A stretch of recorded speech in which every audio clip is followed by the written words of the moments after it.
Archons are Old Testament demons. They can possess and control humans who pledge them their allegiance.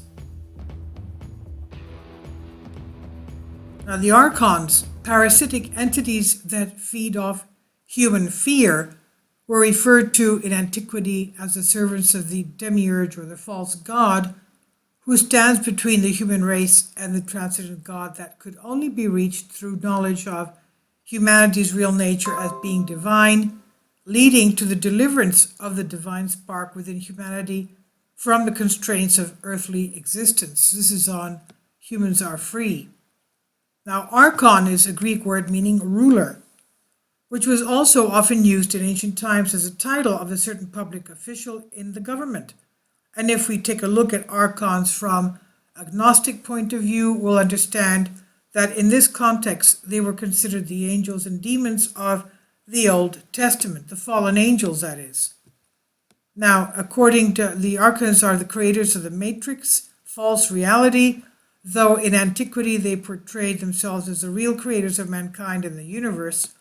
The rulers laid plans and said, "Come, let us create a man that will be soil from the earth." They modeled their creature as one wholly of the earth. Now the ruler's body, they have female with face of a beast. They had taken some soil from the earth and modeled their man after the body and after the image of God that had appeared to them in the waters.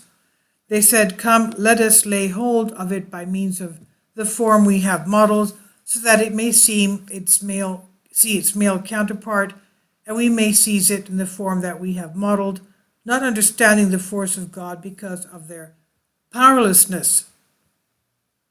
Kindly support my Patreon account since YouTube has again demonetized my YouTube channel. The daily posts are 5 videos daily, and they are totally different from what I have on my YouTube channel. Thank you so much for your support and that you find all my content so interesting. You'll find the Patreon account details in the description box below. "And he breathed into his face, and man came to have a soul. Upon the ground he remained many days, but they could not make him arise because of their powerlessness. Like storm winds, they persisted in blowing that they might try to capture that image which had appeared to them in the waters, and they did not know the identity of its power."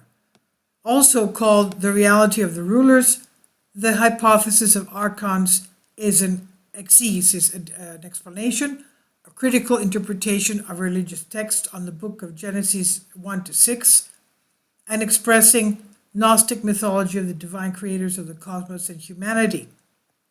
The book of Genesis is the first book of the Hebrew Bible, the Tanakh, and the Christian Old Testament. This ancient text was revered among many other from the Nag Hammadi library, and the Nag Hammadi library, also called the Genoboskion manuscripts or the Gnostic Gospels, is a collection of a number of ancient Christian and Gnostic texts found in Upper Egypt in 1945. The reality of the rulers is believed to have been written sometime during the 3rd century AD. Researchers believe it originated from the traditional period in Gnosticism, when it was converted from a purely mythological state into a philosophical phase. The writing is presented as an instruction on the theme of the dominators, the Archons, of the world mentioned by St. Paul. The express intention of this writing is to teach the truth about the powers that have authority over the world, so they think. Now, the story begins with a boast of the demiurge, the supreme Archon, in words attributed to the God of the Bible: "I am who I am, God is nothing separated from me." The reality of the rulers is presented as a learned treatise where a teacher approaches a topic suggested by the dedicatee of the work.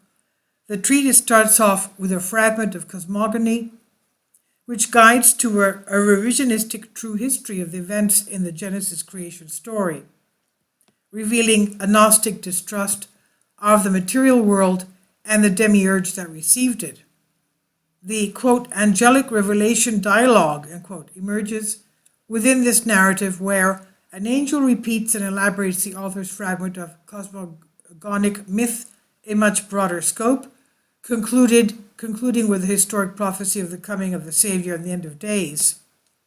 Bentley Leighton, professor of religious studies of ancient Christianity and professor of Near Eastern languages and civilizations, Coptic, at Yale University, writes, "The reality of the rulers, hypostasis of the Archons, recounts the Gnostic story from the creation of Yaldabaoth down to Noah and the Great Flood, and finalizes with a prediction of the final advent of the Savior, the destruction of demonic powers, and the victory of the Gnostics." As noted by Roger A. Bullard in his book, The Hypostasis of the Archons, the Coptic text with translation and commentary, the beginning and conclusion to the text are Christian Gnostic, but in the remains of the material is a mythological account about the origin and nature of the archontic powers peopling the skies between Earth and the Ogdoad, and how these ancient events influence the destiny of man. Now, although not related to this point, is it possible that the so-called Archons were somehow connected to the ancient Anunnaki? Food for thought. And we know that Genesis 6 says, wickedness in the world, Genesis 6 of the Old Testament, when human beings began to increase in number on the earth and daughters were born to them, the sons of God saw that the daughters of humans were beautiful, and they married any of them they chose. Then the Lord said, "My spirit will not contend with humans forever, for they are mortal. Their days will be 120 years. The Nephilim were on the earth in those days, and also afterwards, when the sons of God went to the daughters of humans and had children by them. They were the heroes of old, men of renown. The Lord saw how great the wickedness of the human race had become on the earth, and that every inclination of the thoughts of the human heart was only evil at the time. The Lord regretted that he had made human beings on the earth, and his heart was deeply troubled. So the Lord said, I will wipe from the face of the earth the human race I have created, and with them the animals, the birds, and the creatures that move along the ground, for I regret that I have made them. But Noah found favor in the eyes of the Lord." And this is the account of Noah and his family. And he talks about the righteousness of man, the blameless among the people. Noah at this time, he walked faithfully with God. That's why he was saved, according to Genesis chapter 6, from verse 1 to verse 9. Please leave your comments, and thank you for your support.